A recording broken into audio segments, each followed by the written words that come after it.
All right. Well, hello, everyone, and welcome back to Let's Talk About It, Steph. It has been one of those long weeks, but you know what? We're here. We're ready to rock and roll. And of course, I have my co host on here, Del Frey. He's on here. And then we have a special guest, Jane Schulz. She'll be on here and she's going to be discussing countywide voting, and we definitely need to get into that, especially when here in Texas it's voting season time and it's all about those amendments, and we definitely need to make sure that we get out to go early vote. It ends Friday. So let's get out there and go early vote. So we're gonna bring on Dale and Miss Jane so we can get into all these hot topics. Hi y'all. Hello. Hey, how you doing? I hope you guys are staying warm because it's suddenly very cold outside. My I sit right next to this door right here, and I can feel the cool air just slipping in between the crack of the door and and the little bit of a gap here. So I'm bundled up right now. Yeah, the temperature just plummeted last night. Wow. It's winter, I guess. It really did. I tell you, I had to go for my PT this morning, and the wind was blowing so hard, and the door almost hit me again. I'm like, now listen, I cannot have two shoulders down. Now I can't even explain that. I have the weirdest accidents. But I'm glad you all are back and we're getting ready to jump into these hot topics. Lord, we got so much going on.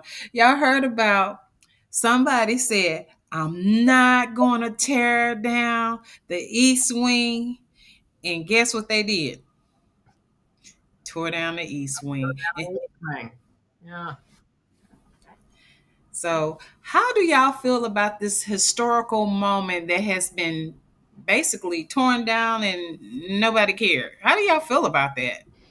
Yeah, well, I think people do care. It's so ironic that the government is shut down, and yet this is happening. It's so ironic that Donald Trump said that he was going to bring the cost of eggs and grocery prices down, when not only has he not done that, and not only are people suffering, not only are people's what's it, SNAP and food stuff is about to expire next month with the government shutdown, but he's glorifying the White House. He's already made the Oval Office, I believe, golden, with the golden background, the golden doors, and all that. And now he's literally ripping apart and reconstructing the White House. I will say this. I mean, in total fairness, um, I, before living in Texas, I lived in the General Washington D.C. area, and I worked at 1800 F Street at GSA. And a lot of the federal buildings are, in fact, very old. It's true. A lot of the government buildings really are in actual need of refurbishment, but Mhm. Trump only cares about himself, and it looks like he's only refurbishing the White House alone. So it's pretty ridiculous. I saw another headline, and the headline says, um, "Trump fires federal arts board in charge of reviewing White House ballroom and Arc de Trump." So Oh, what's interesting here is that the guy didn't even say no yet. What is it again? I have to read it again. The art board, the guy in charge of the art board in charge of reviewing the White House ballroom. Yeah. So Trump let this guy go already before he's. The power to block it. All they have the power to do is say, gee, it would be better if you did it a different way. But they do not have the power to stop him from doing that. That's what's so weird. It's not Yeah, that it's really an advisory body. It's not a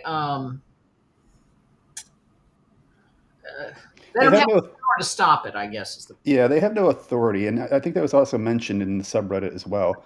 And it's interesting because Donald Trump is surrounded by so many yes men that mhm. if he even thinks there might be someone who just may verbally say no, he lets that person go. That person hasn't even really given the review yet. So it's very ironic, and it's also very telling upon just how Donald Trump literally only thinks about himself. He's not supporting America right now. The tariff stuff is not working. It's not making America better. And lots of farmers are suffering right now because China is not buying any more of. I'm blanking now on the Soybeans. soybeans, Yes. Mhm. I and mean, all the meanwhile big that crop, big yeah. crop. I wonder if there's any local impact from that in Denton County. Is there still enough agriculture here that that makes a difference to anybody? Um, there's some. I live at Robeson Ranch, and there's some agricultural land kind of surrounding us, but Mhm. it's now all being dug up for housing. So presumably those farmers got a lot of money to sell their land, so maybe they're not in trouble. But I don't know. I just don't know if there are enough. There's enough ag in the county that anymore that that makes a difference. Do you know? I'm not quite sure about Denton County. I do know that the population in Denton County is dramatically spiking, and I think Mhm. there's probably more farmer country. You're going to find more in our northern neighbors like Cook County and Clay County and things like that. I know that those are a bit more rural and more farmlands are apt to be out there. Hmm. Denton County is kind of becoming almost. I don't know if some people agree with this or not. Almost like a suburb of Dallas. Yeah. We're seeing uh, a lot of It's suburban coming. development has already happened in southern Denton County, but we're kind of saturated the areas in southern Denton County where we can suburbanize those neighborhoods.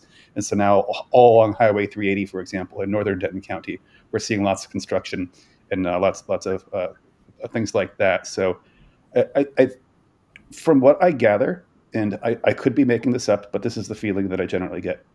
There's a lot of ranchers who are making big bank on essentially owning some land that they've owned in their family for a long time. But as the population increases in Denton County, the ranchers can sell off pieces of their land. And Yeah. some of them do a really smart thing where they sell off certain areas of their land. And it almost looks like a checkerboard because they'll sell off an area physically right here, but not next to it. But then on the other side, they'll sell that as well. So they'll keep a land in between two parts that they sell out, and that will increase the property value of the land that they're still holding on to. So the Hmm. idea is, as they sell off pieces of their land, they keep certain areas in the heart of that area, so that as the development happens around surrounding the areas that they do still own, they can then sell that property for even more money later on. Yeah. It's just something kind of noticeable because sometimes I'll be driving around and I'll see like a town square area like for a while and then just nothing, and then again like another town square, and it's like I begin to realize every once in a while when I see like the cows are out there in that one little area, I'm like, oh, the rancher still owns that spot. He's letting the development occur around him in order to increase his property value. It's very smart, but Yeah, that's going on like right across the street from us. There's now, when I moved in here 6 years ago, there were cows all around us. And I think now there's just Oh, we lost her. one little spot. Okay, there she go. Can you hear me? yeah, I can hear you. Yep. Okay, yeah. Okay.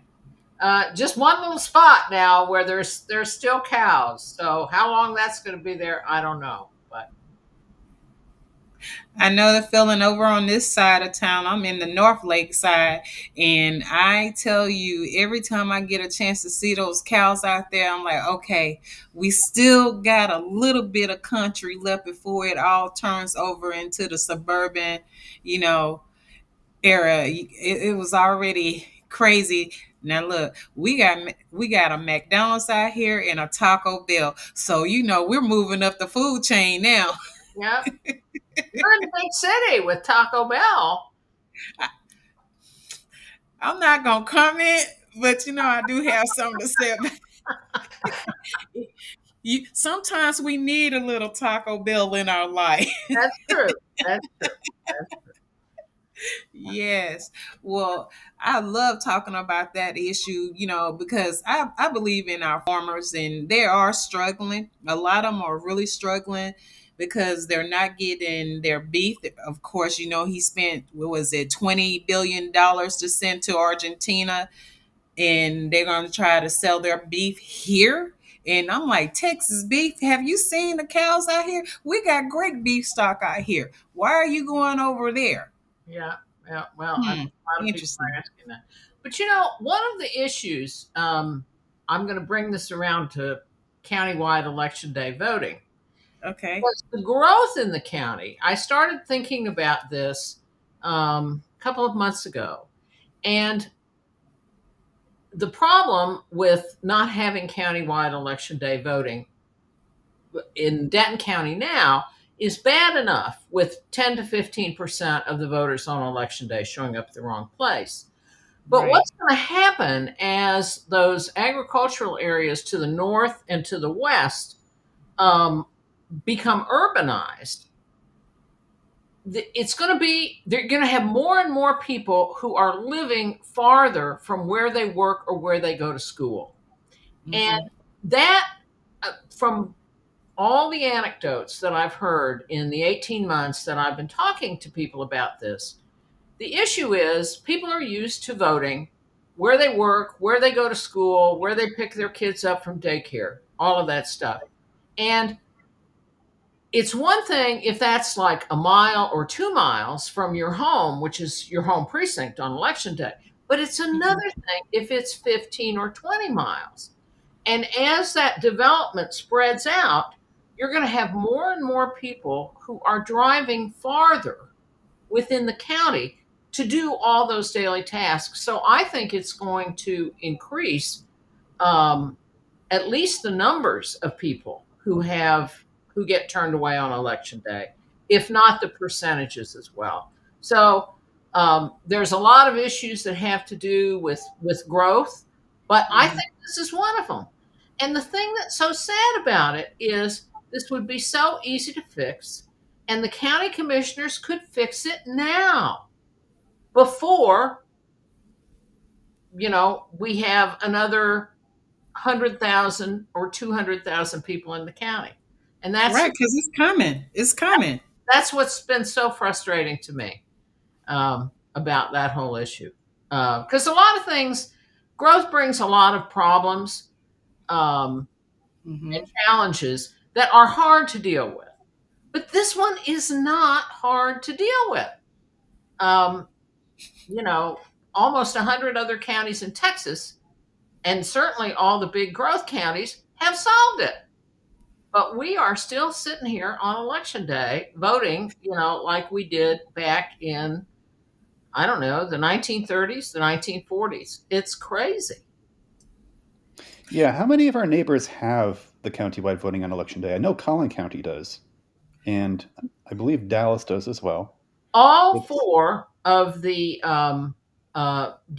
big DFW counties, oh, well, I'm sorry, three of the four big DFW counties have it. Yeah.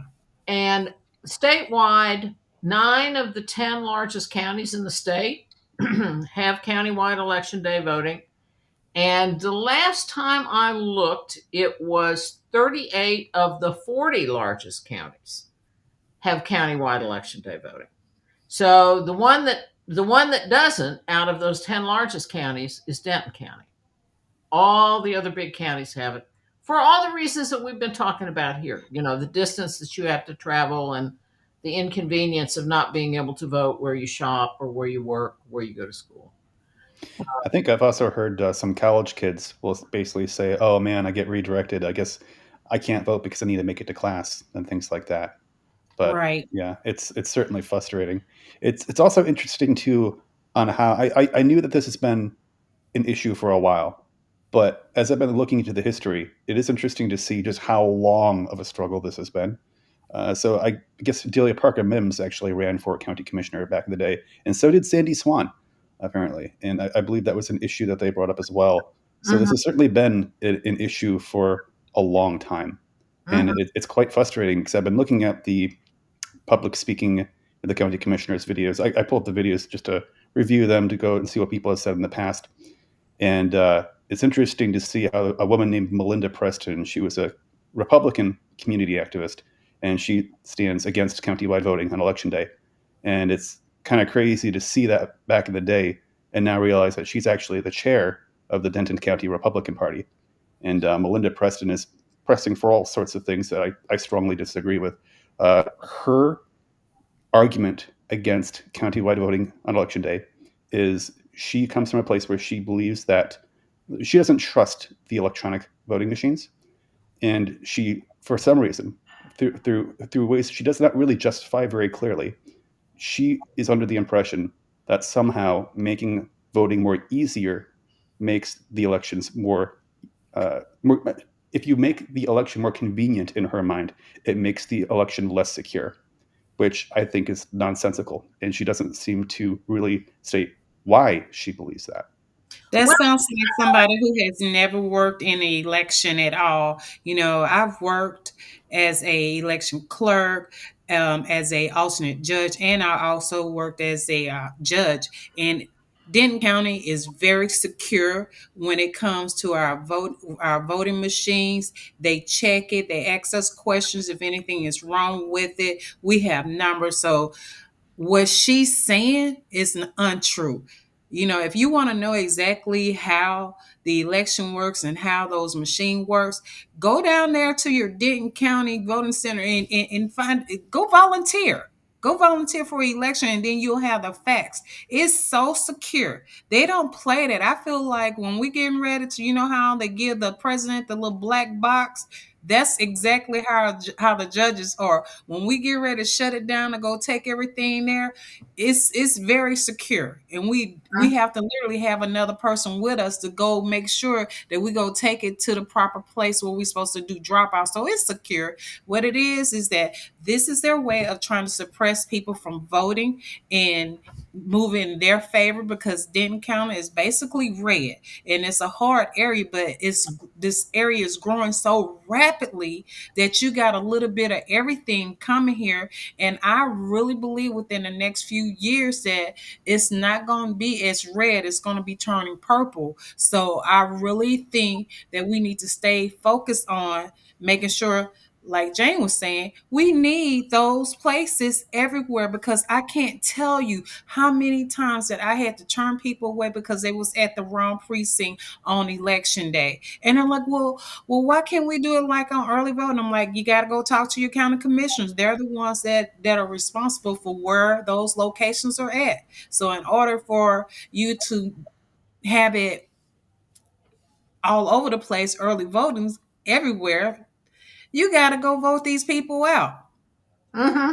I think when I started looking into this, which was 18, 19 months ago, Mhm. it seemed to me that this made so much sense that I couldn't believe that if we got a whole lot of people to say we support this, that there would be some response, but there just hasn't. So I think you're right. The only way that this is going to change is if we put in new commissioners who are going to actively support this. What's been interesting, I have talked personally, me and some of the people I've been working with on this issue Mhm. over the last period of time. With now, well, actually, I've talked to all of the county commissioners about it, all five of them. Not Okay. not as a group, but one at a time. Okay, and I would say that four of them think this is probably something we ought to do, but they are not going to take on the leadership of the county Republican Party, and Yeah, and that is that is very sad. It is. yeah. There's a fellow Toastmaster of mine. Unfortunately, he moved away a couple months ago, but he was talking to, I'm forgetting his name now, but the commissioner in Precinct One, and he was just asking, like, "Hey, man, like, why aren't you voting in favor of this? Why aren't you taking this topic on?" And he's like, "Well, we're afraid that we'll get primaried if we do." I guess was his Yes, that's response. exactly it. But And if you have followed what has happened since June, Dale, you said you looked at all the videos. So Mhm. I haven't looked at all of them, but I've looked at most of them. And the people who spoke against countywide election day voting, most of them identified themselves as Republican precinct chairs. But there yes, were Mhm. some people who did not. They just gave their name and maybe they gave their address. So I looked those people up. I thought, well, who are these people that are against this and they're not Republican precinct chairs? Mhm. Well, here's what I found out. Some of them actually were Republican precinct chairs. They just didn't say they were. Some of them were the spouses of Republican precinct chairs, and some of them were former Republican precinct chairs. So Oh, there were also a few that I wasn't able to find any partisan affiliation necessarily. So I don't know about those. But I would hazard a guess that of the people who have spoken against this at the county commission meeting, 75 to 80% are Republican precinct chairs. And it was not an accident that Melinda Preston, whom I've also talked to about this issue, she's intelligent, she's a smart lady, and she has rolled those people out to speak to the county commission because she wants them to understand that if they don't continue to oppose countywide election day voting, there's not going to be anybody to turn out their voters on election day. And that's what this is all about. This is not about what's the best thing for the voters. And when I talk to people about this and they say, well, like what is special about election day compared to early voting? And the answer is nothing. Nothing is special about it. I mean, not it's the last day of voting, but other than that, it's the same equipment, it's the same software, it's largely the same people that are election workers and judges. There's it nothing is. different about it. And so if there's a problem with the security of our elections in Denton County because you can vote anywhere in the county, we would be having that now because we Yeah. do that for early voting, but we don't have a problem. Exactly. So why are we doing this to ourselves on election day? And it's crazy. And you see, and it's not just the Democrats. You also see Republicans when they put out election material. They say early voting. Go to early voting. You can vote anywhere in the county. And the reason they do that is because they're the ones that are making it difficult for people. Now,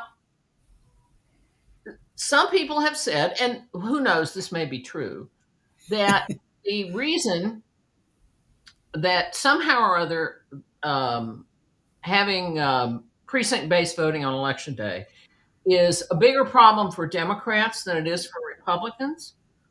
My experience as a poll worker is that it's at least as bad for Republicans and maybe worse. But it will be interesting to see if the county counts the number of people who were turned away on election day for the March primary. We will know how many of them are Democrats and how many of them are Republicans because you have to declare your party. So we will know. Definitely. But my experience as a poll worker is that the Republican precincts or the Democratic precincts are turning away a lot more Republicans who are in the wrong place than vice versa. But a lot of that is anecdotal. So I really want to see the numbers. Yeah, Yeah. I definitely see and feel that as well. Because I remember in the last campaign cycle, I was in the middle of it was both my primary and my runoff election. I was doing some meeting people. I was standing in front of the one of the voting locations. I was doing door greetings, what I meant to say. And I knew that not everyone understood that this particular location was for Democrats only. For basically, and sometimes depending upon the location, Democrats vote in one place, Republicans vote in another physical place. And because of that, I always, as people walk up, my tagline was, "Hi, my name's Dale Frame. I volunteer with the Denton County Democratic Party. Would you like to know any information about the Democrats on the ballot today?" And about half the time, people would scoff, go, "No," and they walk right by me. And as they walk right by me, I'm thinking they're about to walk out of there really, really mad. But the thing that also irks me is a bit is more than once I've heard them walk out, and of course they're mad, right? Because they just got redirected. And I hear like this two spouses talking to each other. It's like, yeah, they just want to make it more difficult for us to vote. And I'm kind of sitting here thinking like, it's your party that's doing this. It's your party that's doing this, not us. All of the commissioners are Republicans. and it is the All of them. Republican. This the Republican leadership, as you mentioned. There's a I don't have the clip prepared right now. I wish I did, but I did see reviewing the history a long time ago, before Kevin Faulconer in Precinct 2, there was a commissioner by the name of Rob Marchant. And Rob Marchant was, this is during the public speaking portion, and one of the Republican precinct chairs came up right after the Republican convention. And I guess in the county Republican convention, they basically called for um, uh, standing against countywide voting on election day. And Rob Marchant actually kind of he didn't lose his mind, but you could tell he was getting upset because he basically was saying, like, why does this keep coming up? And he basically said something along the lines of, I'm going to vaguely quote, "Did we do something wrong? Like, we're all part of the same party. Why does this keep coming up?" Like, it was interesting to see that Rob Marchant was getting frustrated at his own party's leadership, right? And I think, given that, and that was a long time ago, by the way, these commissioners, they hold their seats for 4 long years. And Mm-hmm. so, now there's Kevin Faulconer in his place. And I think the commissioners are aware of the pressures of Melinda Preston and the Oh, power that she has. yes, I can tell you, they definitely are, and they will. If you talk to them privately, they will tell you that, and they will tell you that they would prefer to do something, but they're not going to go against the party leadership. I mean, that's just it.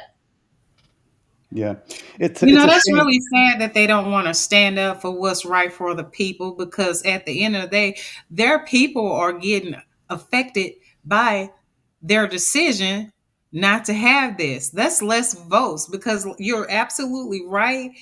As working at the election, we've turned away so many people. And then when they tried to stop us doing curbside, remember that? They tried to stop us doing curbside for a minute, and that was horrible. It's your folks that's being affected. You got All of us are being affected by the decision just to have it at your precinct.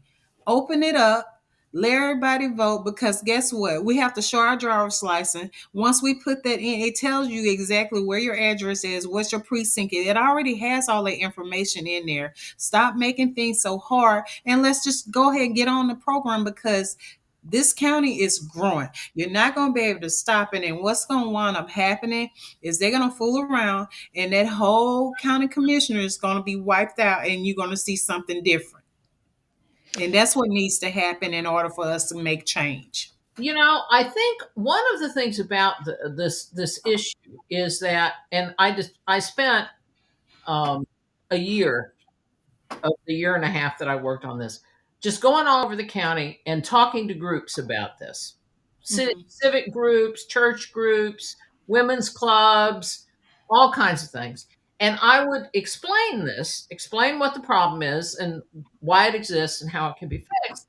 And and people would say, this has been happening for years, but I never understood it. And they don't understand it um, because the people in power do not talk about it. Because if they talked about it, then it would be obvious that it's their job to fix it and that there's no real good reason not to fix it. The um, Melinda Preston spoke at a county commission meeting, I think it was the end of June. And it was the first time that in a public meeting, a Republican county chair, at least in the time that I've lived in this county, said why they objected to this. And she gave 6 reasons for it.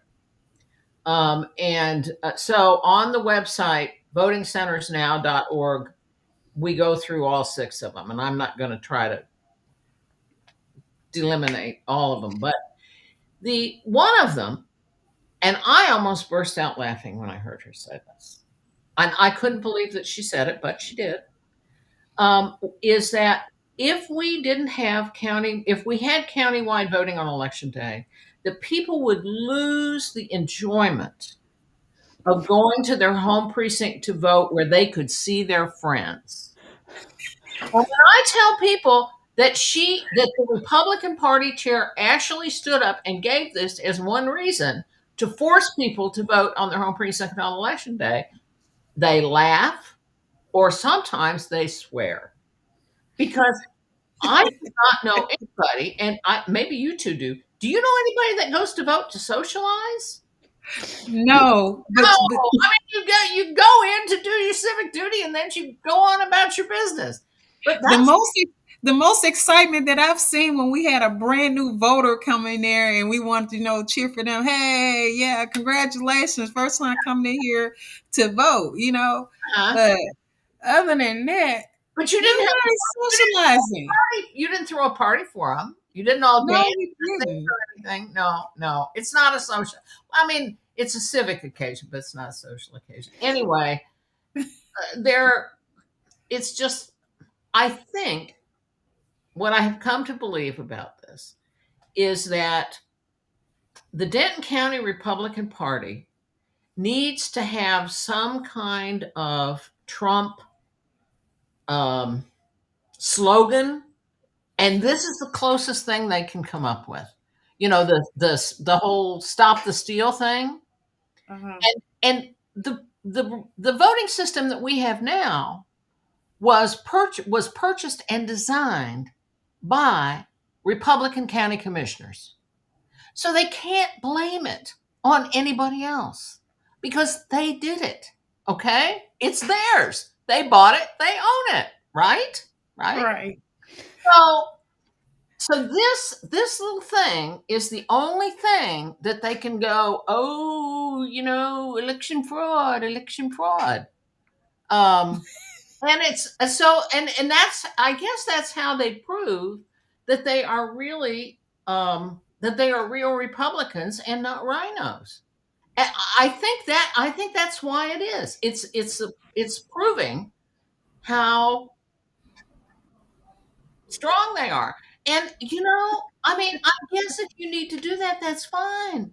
But don't send tens of thousands of people running all over the county trying to figure out where to vote. In order, Yeah, Exactly. absolutely. It's so true. And first, I do want to say I see some comments on Facebook. Antonella says, "Good investigative work, Jane Schulz," and also Republicans never stand up to help their constituents. Just look at what's happening with Trump and the shutdown. But I do want to hone in on another point that you mentioned. The county commissioners are the ones who decide what technology is used, and they also sign off on it. uh-huh. So there's an interesting lie that was said by, I can't remember if it was Beverly Foley or Charles Lee, but one of them basically said that the election systems are not certified. Now, that's a bald faced lie. Oh, it In is. fact, it's the county commissioner's job to certify them. In fact, we cannot Right. have elections until the county commissioners certify the equipment. And so the concept of us not using certified equipment for voting is a complete lie. But it's one of the, I think I've heard more than once from the other side of the aisle, and it's completely untrue. Mm-hmm. And I do think that it's deeply ironic. I believe that you're right, Jane, that they feel like they need to claim that there's election fraud and they need to repeat the words of "stop the steal" over and over again because that was a Trump-based rhetoric. No, I But think that's the what irony proving is that that, they're loyal to the leader. yeah, but the true deep irony is that that rhetoric was designed for California. It was designed for New York. It was designed for blue states. It Mm-hmm. is deeply ironic to use that here, Mm-hmm. where all of the state house representatives in Denton County, all five of them, are Republican. Both state senators are here in Denton County are Republican. I mean, Exactly. Republicans dominate this area politically. Mm-hmm. So why would you claim that there's election fraud happening right here, right Because now? if there, I mean, it would seem to me that if there were election fraud going on any significant scale, that the people who are benefiting from it are the ones who are winning, which is their party. So wait a minute, does that make any sense? You Yeah. know? Frank is very good. Frank is very good in making sure that everything is certified down there in Denton. Oh, So I'm quite sure. You if, you know, but I'm like, so you're basically saying that all the people that work down there in Denton are not doing their job right, And that's crazy. They're doing their job. You guys are the ones who came up with this system. If the system is broken, it's because you broke it. The system's not broken. It is. But you had 30 years of power in Texas, and it's time for a change because y'all doing way too much and you're inconveniencing people. Because, first of all, like I said, when I went to the commission meeting, I got up there and I told them, I'm like, have y'all been on 35 or 635 lately and trying to get to where you need to go vote at? It takes right now from what is it 114 to get on 35 between 3 and 5:30. It's a nightmare. You can literally get out your car and walk on somebody's car faster to get to your location versus let me just go over here to this place. It's crazy. Traffic is bad and it's going to get worse because our roads are bad. You need to have those voting locations and we need to have early voting, just like we need to have election day voting the same way how we have early voting, and that would be so much better for the people. You will have more turnout. What's it going to hurt? It's not going to hurt anything. Absolutely. It's something that we definitely need, and there's other issues too when it comes to local elections, when it comes to our county commissioners. Because you mentioned, I'm completely just blanked on the name of the guy that you just mentioned, the election. Frank. Frank, yes. Frank Phillips, yes. Yeah. An excellent job.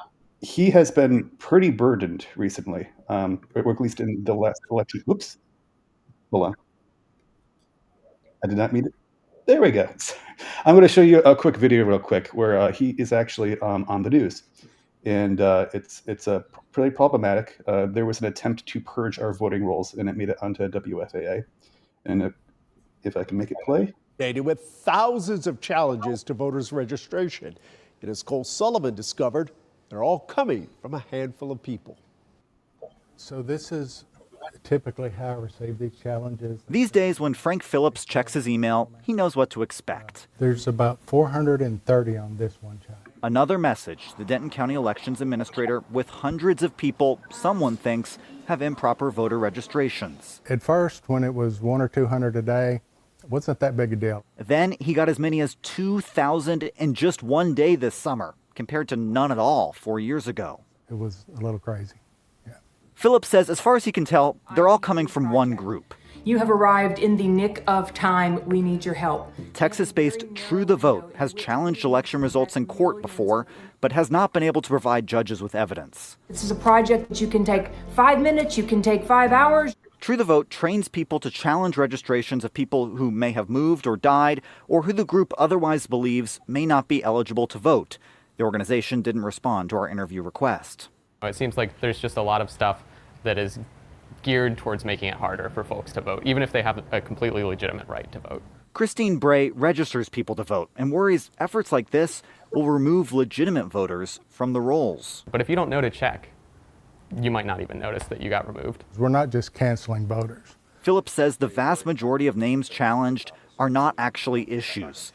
The others, he'll work to verify. I mean, it has been a lot to deal with, but I can't fault someone for trying to help clean up a voter roll. He hopes all this work will increase trust in the upcoming election.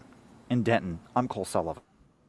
Yeah, but anyways, that's very concerning when there's a consolidated effort in order to try to purge our voting rolls. And to think that he's receiving hundreds of challenges a day is insane. There's no way that many people just died or moved away. If that many people died and moved away at that rate, we wouldn't have any population here in Denton County. No. Exactly. I've spoken to the elections office about this because I had some questions about it when I became an election worker. And they get a regular report from the health department whenever somebody dies here. They know, and that they regularly get rid of dead people, and they check before they do it that you are in fact dead. But I mean, it's just nuts.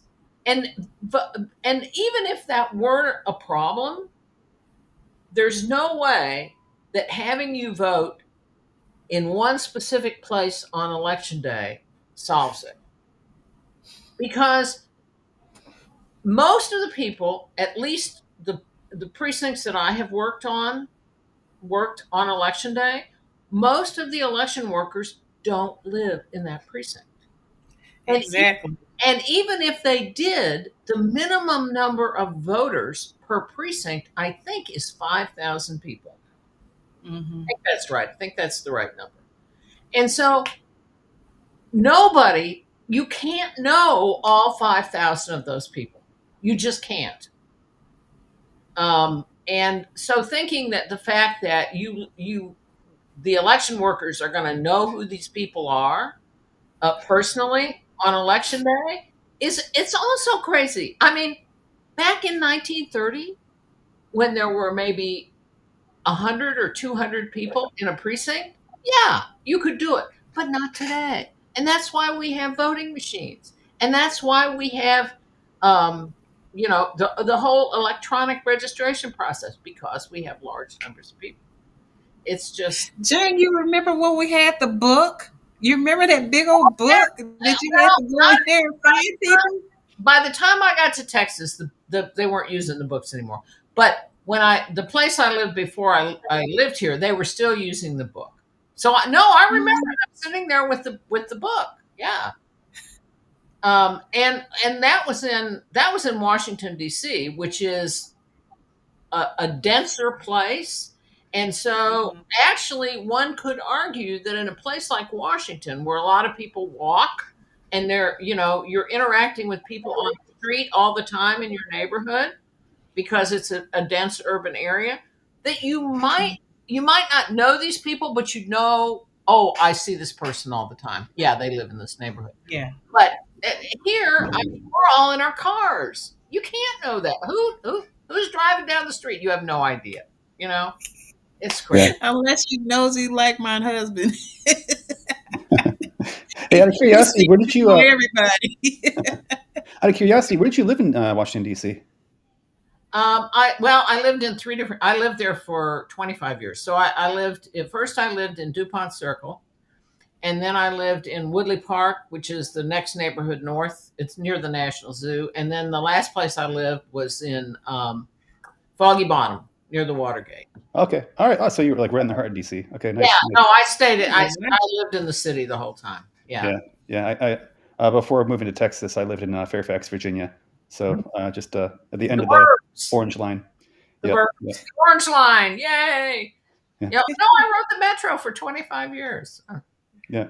Oh. But no, it's certainly for sure that there's no way. I've heard Melinda Preston claim that, if we don't have countywide voting, then people will get to know their precinct chair better, which of course is completely nonsensical. As a precinct chair, the only time I'm over at the voting place is to vote, and that's it.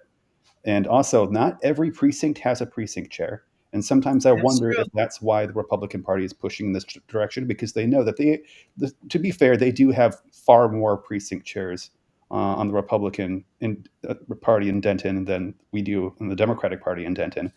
But still, it's completely a single voting location. Even if you did only vote at the closest voting location, it's serving multiple precincts. And there's no way for anyone to know that many people. So that's absolutely true. And if you live like my neighborhood, I live at Robeson Ranch. People are moving in here all the time. And also, we're old people. We die, we go to nursing homes. So people are moving in and out all the time. It's a very fluid area. And even if you knew everybody who lived in your neighborhood, there's no way that you could know everybody in your precinct. You just can't. Not physically possible. Yeah. I will also share this story as well to the audience about anytime I hear someone is nervous about the voting equipment or thinks that the machines can get hacked. I mean, of course, the response there is, well, the county commissioners are the ones who are supposed to manage the software updates and things like that, so that's on them. But I do want to share this story because I found this to be interesting. It's one of the first things I did before I even knew of the Frisco Democratic Club. The first political thing I did was be a poll watcher. And there was an interesting thing that I noticed, because it was, I think, like the second or third time I did poll watching. The election judge told me, she's like getting nervous, and I'm like, why are you getting nervous? She says, the guys who come and collect the ballot bags haven't come in a while, and I'm worried about that ballot bag filling up. And sure enough, a couple hours later, that actually happened. So I didn't know this, but apparently the voting electronic tabulators, when you feed your form in here in Denton County, it drops your physical ballot into a bag underneath. It lets go of the ballot. But if it lets go of the ballot and then realizes the ballot doesn't actually fall into the bag, there's some sort of sensor that detects that, and it will suck the ballot back up and spit it out. So there's a way for it to know when the bag is full. And Oh, okay. that happened. Wow, It I is. did not know And, that. Wow, and Dale. apparently, And you have an emergency bag also. exactly, So there's an there's emergency always flap. an emergency bag. And there's a slot that you can put the ballots in if it won't go in through the machine. Yep. Yeah. Yep. Exactly. Apparently, And did you notice, to add on to what you said, if there's a problem with that machine, there's a signal that goes out to the county, to the election place. They'll know about it, and they'll email you or call you and say, hey, are you having problems with your machine? Is everything okay? Mm-hmm. And Yeah. they'll come out there. Now, I know one year, I think it was it 2016, we were having some issues with some of the machines and stuff, and they were like real quick. They showed up, put in oh, are you there? I think your internet connection the might news have. so quick that they took care of it. So our spot was fine. So I'm thinking, as far as with, I can't speak for anybody else, but I can bet you Denton County has a very secure voting. All their equipments are good. They have very good tech people that come out there before election, and they make sure they run tests on it. They make sure everything is good. The judges come in, they check it and make sure everything is good. If there's a problem, there's a 1-800 number that you call them and say, hey, I'm having problems, and you send a tech out. So there's all kinds of ways how the problem can be fixed ahead of time. If Mm-hmm. those folks are having issues, it's because they don't know, they weren't paying attention in class, or they just don't care. Yeah. Speaking of the security issues, I want to go back to something else that Melinda Preston raised. And she said, if you vote outside of your precinct, it becomes harder to audit election results. Okay? And this is something you hear people in some other counties say as well. Totally untrue. And we prove it after every election, because part of what makes the Denton County election system so secure is that after every election, they audit a number of precincts, and it's hand counting the ballots and making sure that the hand count matches the machine count. Mm-hmm. And so, and if you understand how the election system works, you can see that you know how many people voted, and so you can make sure that your tally adds up. And they Exactly. always add up. And she was a part of there was a contested race a couple of years ago, and I believe it was a state house race. And she worked with the candidate that contested the election. Okay, and she was involved in the counting of the ballots when the election was contested. Okay, she told me that Wow. when I talked to her about it. Okay, she told me this, and I said, so you were part of that. How did that count come out? She said, yeah, my guy lost. The count was right. But this is the same system that she says is flawed. And yet as far as I know, the only time that she has been involved with it, it worked fine. Interesting. Imagine that. It's kind of convenient, isn't it? Yeah, well, I mean, I spent about 45 minutes talking to her about this issue. We had a nice conversation, very, friendly. I was talking about facts. She was talking about, well, I guess she thought they were facts, but we had a good conversation about it. So I understood where she was coming from. But she made a big deal about this, the auditing thing, and yet at the same time came out and said that the only time she had been involved in that, which was this contested election, yeah, it was fine. So, Imagine that. A lot of the times I see a lot of people on the other, particularly on the other side of the aisle, they really think with their feelings more than like logic, I suppose, or proof rather. And another thing to add to the security thing, I'm going to continue the story because what I found this to be fascinating when I was a poll watcher. The bag filled up. People got really annoyed because they were realizing that they were putting their ballots inside of the emergency flap, and most people didn't know that even existed. I mean, I didn't know they existed until that day myself. But this was towards the end of the day. So after we closed up, the judges came over and they said, all right, now what we're going to do is we're going to take the bag out. We're going to shake it up, which basically because the ballots apparently can get clogged. Sometimes usually when the bag fills up, it's because the papers just don't lie flatly within the bag. And they're like, all right, now we're going to take the ballots out of the emergency flap and feed it back into the electronic tabulator and have it go back into the main collection bag. And so they started doing that one after another after another. Mm-hmm. One of the election judges turned to me as a poll watcher and said, hey, watch this.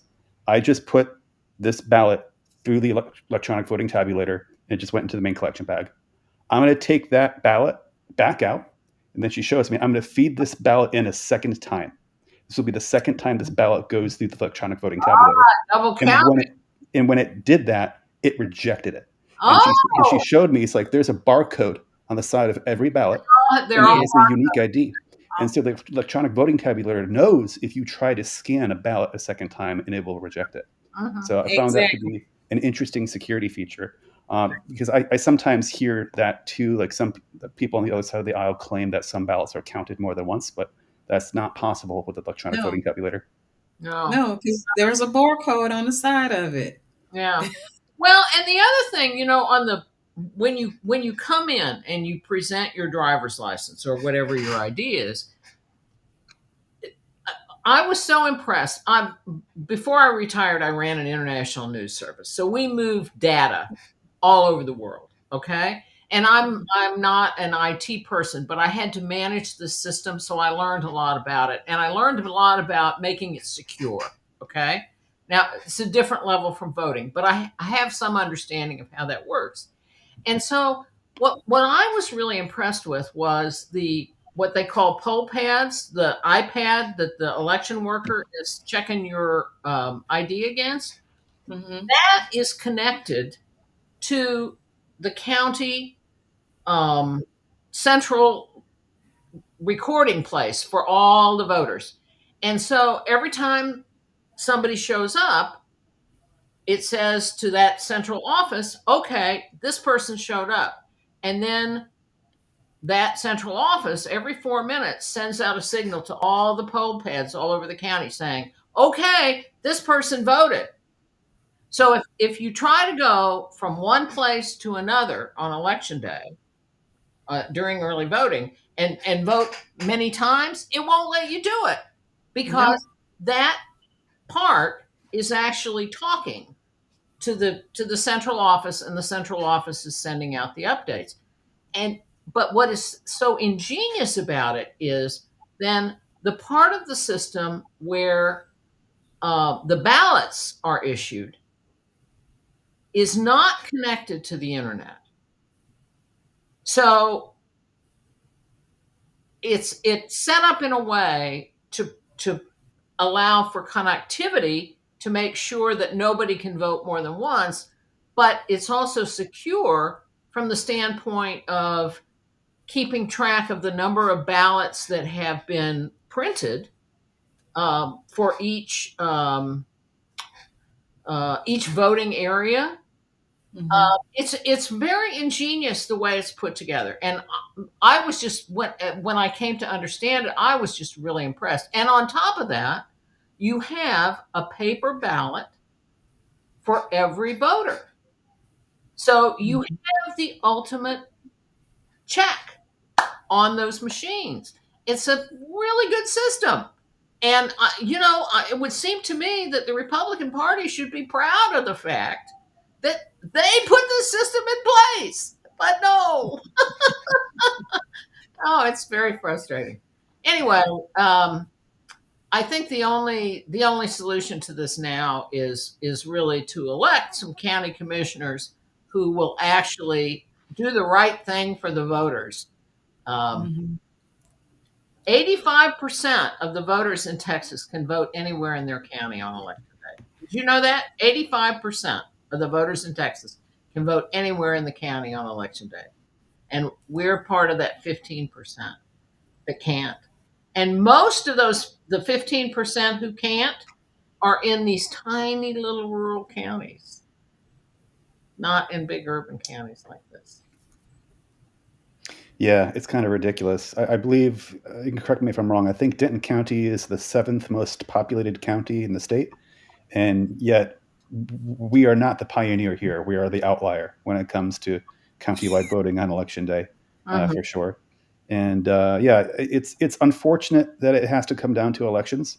I mean, I've seen many of us on the Democratic side of the aisle have come and spoken to the county commissioner's court, and the commissioners are just they'll sit down and, Jane, thank you so much for sitting down with them and talking with them. But in the end of the day, because of the party leadership on the other side of the aisle, it looks like they're not going to go for it. I mean, secretly, I was really hoping that maybe if they were just worried about losing primaries, maybe after the filing deadline is passed and or after the primaries, hopefully they would vote in favor of countywide voting on election day after that. But given the rhetoric by Melinda Preston and the Republican county or RNC leader on the county level here, I don't think I think they're too scared to do it. So it's going to have to come down to elections, and it's definitely something. It's definitely it's unfortunate, but it's really one of those things that I really don't think that this should be partisan, but it unfortunately has become so. So to those in the audience, just as a FYI, both myself and Stephanie are running for Denton County Commissioners. Stephanie is running for Precinct 4, and I'm running for Precinct 2. And it sounds like we may have a candidate running for county judge who may be announcing soon. But we will see. That'd be interesting. Yeah. But definitely there's 2 points of contention with the county commissioner's court in this cycle. It will be countywide voting on election day, and it will be standing against the 287G contract, which is a contract with ICE that deputizes local law enforcement as ICE officials.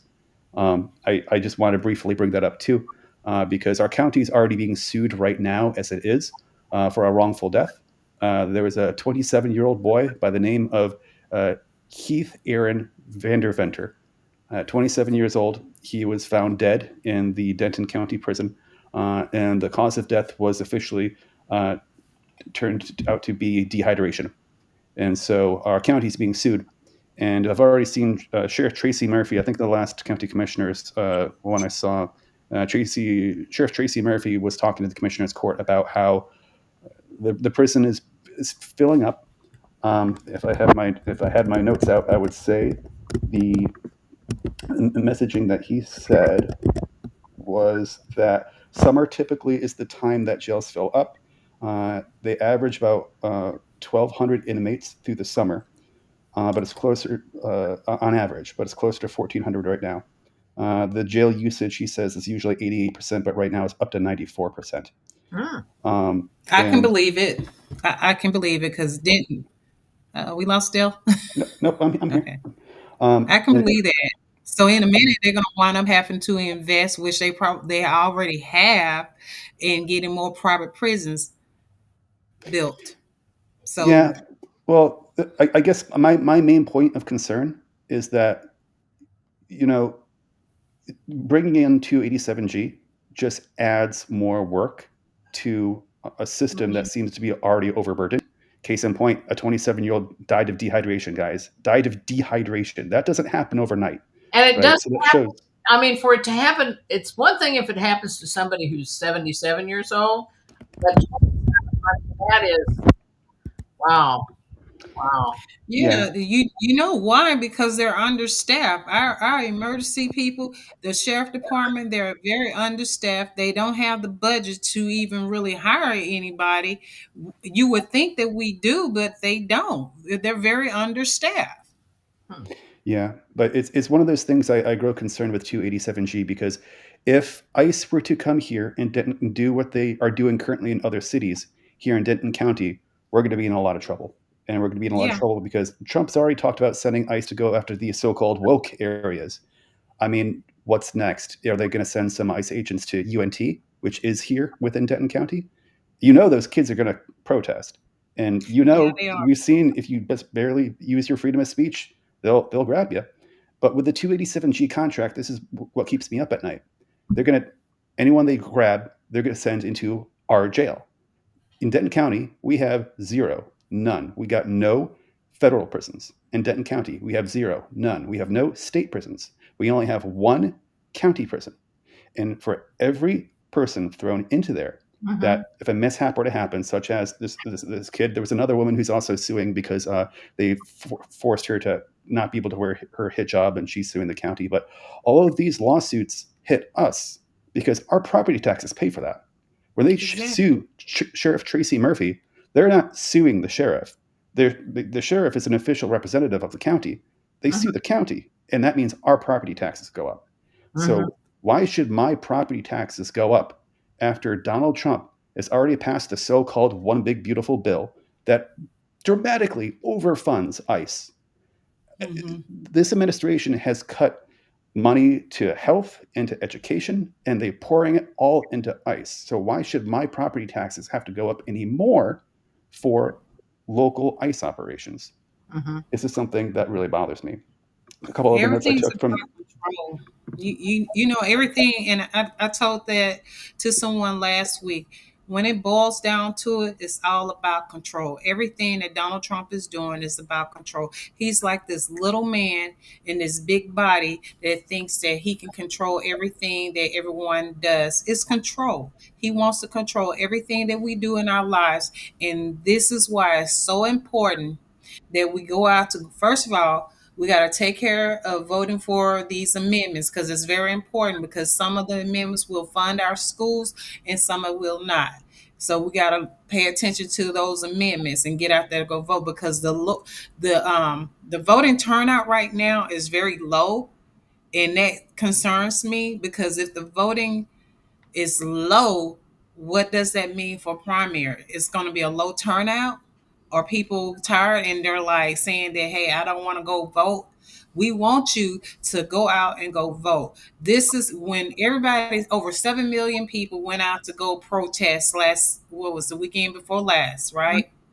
We need those 7 million people, especially here in Texas. We need you to go out and go vote. The only way that we can make a change is we have to go vote. We did a wonderful job in getting everybody registered to vote, but we had over millions of people that didn't go vote on this last election. So now it's time for y'all to come out and go vote. We need to get those libertarians and those young people out there to go vote, because I'm telling you, the young people, this is affecting you. Everything that's going on with these amendments, it's not going to affect Jane. It might not even affect myself or Dale, but it's going to affect you and your kids. It's going to affect your future. Actually, So that's why there is an amendment that affects me. It has to do with property taxes. I But see that one. anyway, I was wondering if Dale could briefly explain 287G, and Dale, go ahead and explain 287 and then explain why you run for county commissioner. And then we're going to have to get ready to sign off. Okay. Go for Yeah, it, Dale. sure. So 287G, one thing that's important to know is that 287G is kind of like an umbrella. Not all 287G programs are the same. For example, right now in Dallas County, the Dallas mayor, who was once a Democrat but apparently switched over to Republican after being elected, which bothered a lot of people, he's asking Dallas to join the 287G program, and he's citing federal funding that they'll get if they do so. What's interesting here is that they actually have the opportunity, technically, yes, to receive federal money if they join the 287G. But our 287G program is not of that kind, and we are not receiving federal money for being part of it. So 287G is a contract. It's a contract that the Commissioners Court unanimously voted in favor of back in February of this year. And what it does is it deputizes local law enforcement officials to act as ICE. So a lot of people feel that they now can't really trust our police officers because a lot of them act in an ICE capacity. It also basically means that they have quicker communications with ICE. If they have someone in their prison who is undocumented, they basically are informing ICE immediately. Another note that actually I had here in my notes, I was listening to Sheriff Tracy Murphy at the last Commissioner's Court, and he said about 17% of the inmates they have are undocumented and therefore are put on ICE holds. And when someone gets put on an ICE hold, it means a couple of things. It basically means that they cannot make bond, and does. But depending on the situation, it sounds like the ICE is supposed to come and pick them up. So it's one of those things where, again, ICE is ICE. ICE is a federal level agency, and there's supposed to be a separation of state level and federal level actions because that's the whole concept of state rights. So this 287G is something that I stand strongly against. In fact, my political opponent, I live here in Denton County Commissioner Precinct 2. My opponent is Commissioner Kevin Faulconer. And what's very interesting about Kevin Faulconer is that he is very well known in the area because he was the mayor of Carrollton for nearly a decade. And one of the first things that Kevin Faulconer did when he was the mayor of Carrollton was to end the 287G program for Carrollton. I should probably mention this, by the way, I forgot to mention. Commissioners are at the bottom of the chain of power. And what I mean by that is city council can override county commissioners, at least within the confines of their city. So, and that's actually what Kevin Faulconer did when he was the mayor of Carrollton. Like within like the first 3 months of being the mayor, he said no to 287G. But now that he's in a partisan race, because again, keep in mind, a mayor is nonpartisan. There's no letter next to his name. But now that he's a commissioner and there is a letter next to his name, and that letter is a big red R, now he's voting in favor of 287G for the entire county. And in his heart, I believe he knows that 287G is a bad idea because after all, he voted against it. He ended it for Carrollton when he was the mayor. But because of the party leadership, he's buckling to the party pressure. And so this is another one of those things that unfortunately has become partisan, and we just need to stand against. Our jails are filling up, as mentioned, as it is. Our jails are having a hard time keeping some people alive. I don't have it down in my notes. There was another woman who also died in our jails a couple of years ago. But this Keith Aaron Venter, 27-year-old, dying of dehydration is insane. And I worry for the day that ICE starts doing what they're doing in other cities here in like UNT, for example, because our prison system cannot take an influx like that. So this 287G program, it needs to go away. If ICE wants to grab someone, and of course I stand against that wholeheartedly, but if they were to do that, at the very least, have them sent to a federal prison, not ours. Because if you send it to ours, we become responsible for keeping those people alive. And as we can see with this 27-year-old, apparently we're not very good at that. So this 287G program needs to go away. Now to finish off what Stephanie Draper said, it's a yes, I'm running for Denton County Commissioner for Precinct 2. It's a very small area.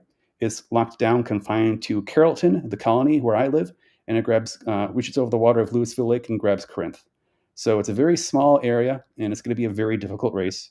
My opponent, while he did only win by 2.5 percentage points during the Biden's midterm in the last election, he is still going to be a very difficult race because he's very well liked. He is so well liked that when I go to the Carrollton Democratic Club, well, quite a few people there know of his name.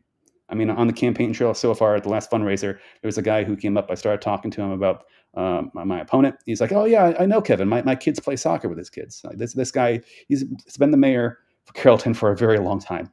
And so, even though Carrollton is very blue, and even though if you look at Precinct 2 and it looks like a Democratic safe haven, because it is a blue area, this is a Republican who is very well liked. And I want to say this to everybody.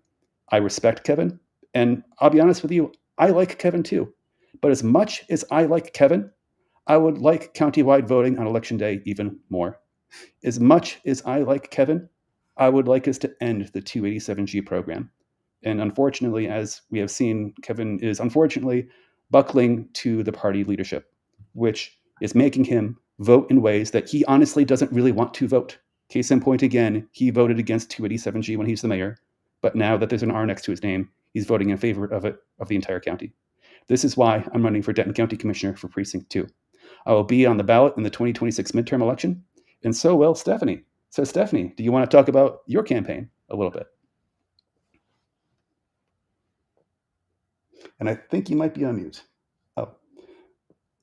If you're talking, I can't hear you, but Okay. there you are. No, we don't have time for that today, but we want to definitely make sure we let Miss Jane get up there and speak before we have to go. Yes, Jane. Okay, well, I guess the message that I'm going to send is you have until Friday to early vote when you can vote anywhere in the county. So get out and vote, because this is an important election for Denton schools, and a number of these ballot questions also can affect you. So get out and vote by Friday when you can vote anywhere in the county. If not, go to the Denton Elections website and figure out if you're determined to vote on election day. You got to make sure you go to the right place. Otherwise, you're wasting your time.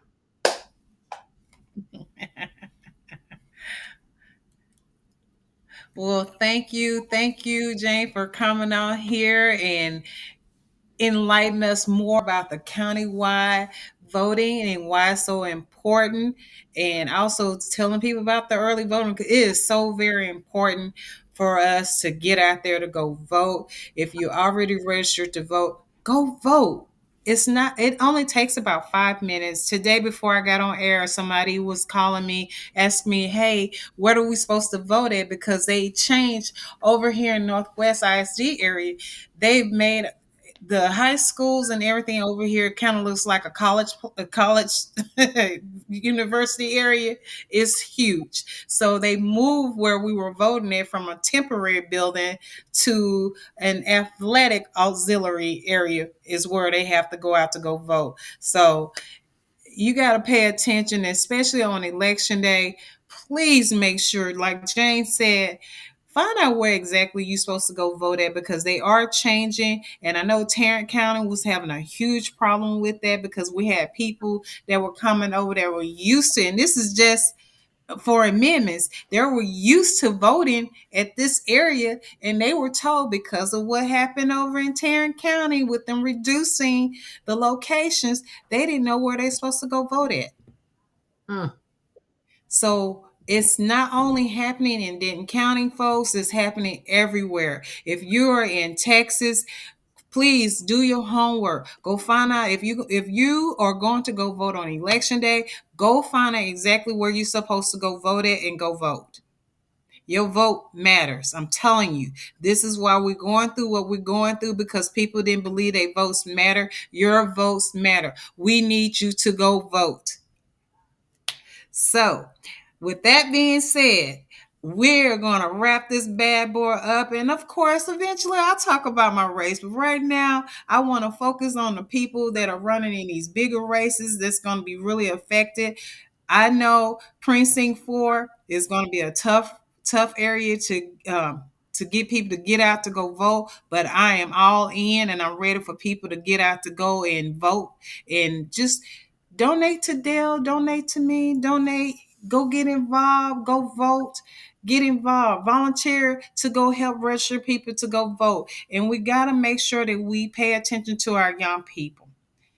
So, that being said, we're going to run up out of here. We're going to be back next Wednesday, and you just never know because we're going to definitely talk about the SNAP program that hopefully they turn it back on and not shut it off November 1st, but we're going to be back and we're going to talk about this. So we'll see you next Wednesday at 7 p.m. Y'all have a wonderful weekend and enjoy all the candy because I know it's Halloween Friday. Y'all have fun eating all that snacks. Good night, folks. Good night.